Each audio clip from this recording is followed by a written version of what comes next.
So what projects do you guys have in the works right now? Projects. I have a house project right now in the works. We're just talking about houses and stuff. He's in the process of buying one. Other than that, you're talking about music, I'm assuming. Music is good. Definitely just sticking with the Avenged stuff right now. We are getting ready to end our touring cycle. We got another one coming up with Buck Cherry and P. Roach. And then I think we're going to be writing the next album and taking care of some kids' CD players and or MP3 players. MP3s. How long have you guys been out on the road total with all that? Oh, or by the end of it? We will have been out 2 years. Yeah, close to 2 years. It's been a good run, and we can't complain, you know. As long as people want to see it. Is it still fun?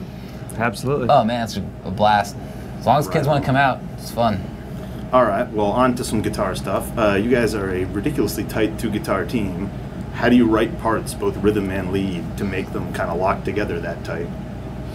Well, I think we each just kind of write our own thing and bring it to the table. If you write something, I kind of fancy myself being kind of good at figuring out good harmonies that aren't just, you know, just layered and stacked on top. So I kind of have that job of the, you know, just taking care of kind of the arrangement of the harmonies and stuff, you know, being whoever brings that kind of stuff to the table. But yeah, we just bring it to the table, and if he has kind of an interesting harmonic approach or something, then he'll do it that way. But I mean, whoever writes it, you know, just you bring it to the table and check out an arrangement. And so it's very collaborative? Absolutely. Yeah, you know, you bring something to the table, and if someone can expand on it or make it better, at least, you know, give their input, or sometimes it's just good as it is and you just go for it. It just works. And then, you know, it gets tight by playing it live. When we, the first month of touring, you know, first week, it's a little rough, you know, a little more raw than what you get at, you know, this point in the touring cycle. You know, this is like, it's like clockwork at this point. Never see us for the first year. The whole first year? The whole first year, yeah. It's disastrous. Yeah. So I know you studied jazz for a while. A little bit of jazz. How does that impact what you do in the band?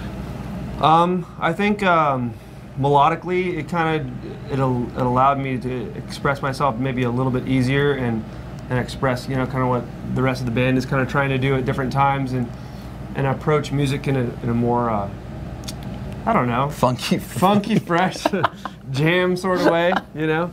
I don't know. You just have a lot more notes to choose from. You know, there's a lot more chord changes. You've heard a lot more harmonic vocabulary. There you go. Yeah. You know, I've just listened to a lot of stuff, and so if I think something should, you know, they have a good idea in some sort of aspect, and it could maybe just go a little crazier here, I'll just run it by them. Well, that's kind of cool. Or no, that's dog. Let's never do that. And you're out of the studio. You guys are brutally honest with each other? Absolutely. Oh, yeah. Gotta be. Definitely. Right on. Yeah, you guys have a pretty eclectic songwriting approach. Definitely. So tell me a little bit about like the songwriters that you guys, you know, have learned from and what you got from them. Oh man, like all across the board, we all listen to everything. I love, you know, I mean, obviously bands like the Beatles and Rolling Stones, you can't go wrong with their approach to songwriting because they're just, you know, as you say, just fearless. You know, they just do what they want, and people trying to analyze it, but in reality, there was no rhyme or reason. They're just writing what they thought was good, and I love that. I mean, I love Elvis Costello and Billy Joel, and just, you know, singer-songwriter. You know, I think that's great. And then you get people like, you know, Pantera and Dimebag that they wrote all the riffs, so we can't write them. They've already written every good. We have to do something else now. Yeah. Yeah, so we have to look to, you know, crazy bands like Mike Patton influenced bands, or Mr. Bungle, or Faith No More. Angel Dust. Yeah, exactly. Yeah, great. Just all across, you know, a wide spectrum of music, because Pantera already wrote all the good metal riffs, and Metallica too. And Metallica, yeah. Well, yeah, you guys have managed to like kind of keep the fan base expanding while at the same time kind of refusing to be like a limited sort of thing, or to be, you know, genre pigeonholed. What do you attribute it to? What do you think keeps them coming? I personally am just a huge fan of my own band, and I would, not to sound like that guy, but I just be honest, you know.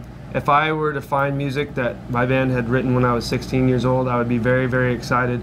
And so therefore, I think, you know, what we do, it's good, it's quality. We definitely put our heart and soul into it. And then the other factor is complete 110% luck. You know, we lucked out that it crossed over and did well, but we're not sacrificing anything in the meantime. We're just kind of doing our thing, and we've been fortunate that so far it's worked out, and the kids are appreciating that we just still stay strong to what we believe in and stuff. Yeah, I think that it's genuinely sincere. You know, we come from a punk rock background, heavy metal, hardcore, pop, rock. I mean, classical, jazz. Just I don't even know how you classify stuff like The Residents or just weirdo music, you know? And we genuinely love all that kind of music, and we incorporate all of it, so you can't just say we're a metal band, because metalheads will say, well, have you ever heard A Little Piece of Heaven? Those guys. Or, you know, punk rockers will be like, dude, that sounds like Metallica or something. And you can't make everyone happy, but you can make all the people that aren't satisfied with just one style of music, those people are who gravitate to us, and I think that's... People are looking for something real. Yeah. I think it's awesome. When the power went out on you guys at that Ozfest and you came back out with Walk, and it just shut everybody up. Beautiful. That was fun. That was an incredible moment. It was a cool day. Again, attribute all that to luck, you know. Wow. At first it was bad that all the power shut down, but you know, we got to come out and it was fun. Just made you guys look like all the more, you know, better band, the more pro. I must admit it was kind of cool. It felt cool. Definitely.